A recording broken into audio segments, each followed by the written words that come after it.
Ukiangalia kwa habari ya wenye dhambi, anasema kwa habari ya mwanamke mmoja mchawi.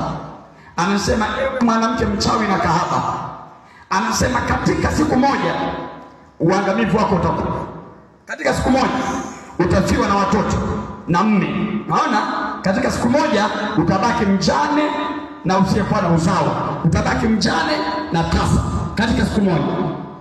Shetani anajua sana hiyo kanuni kwamba inaruhusiwa katika siku moja mwanadamu akapigwa, siku moja ukafiwa mme. Hujakaa sawa, watoto wote chini. Hujakaa sawa, biashara zote chini. Hujakaa sawa, kila kitu chini, ukabaki mweupe.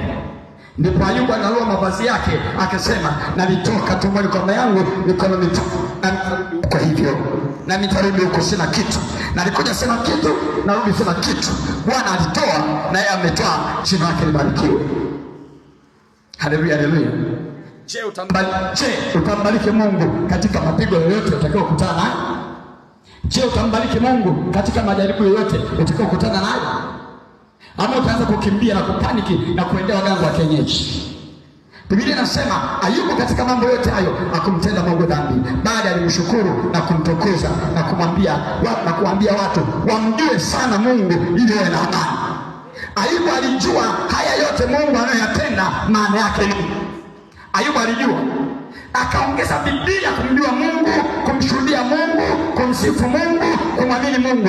Ndipo mwisho wa Ayubu ulikuwa mzuri. Mungu akambariki sana Ayubu.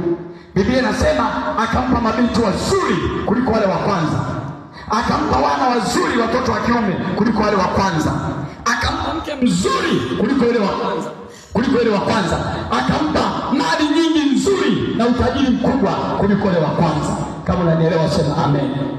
Hii inatufundisha unaweza kuwa na mambo mwanzo ukadhani ni mazuri, yanapoondolewa unalia sana. Kwa nini Mungu umeniondolea hili, umeninyang'anya hili? Jamani, mbona nilikuwa nimeshotoka kwenye hali hii, nimerudi tena kuwa ombaomba, nimerudi tena kuwa na shida, nimerudi tena kutazamia kuzaa tena, nimerudi tena. Mungu, kwa nini mimi? Wana wengine. Na kwa kuja hivi, Mungu ana wakati wa kukuletea mambo na kuyaondoa, alafu akayarudisha tena.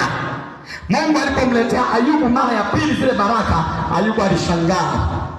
Biblia inasema mwisho wa Ayubu ulikuwa ni mwisho ambao hauna binadamu yeyote, ulikuwa ni mwisho wenye utukufu. Kama napenda Bwana sema amen. Sema tena amen. Mungu ni mwaminifu katika ahadi zake.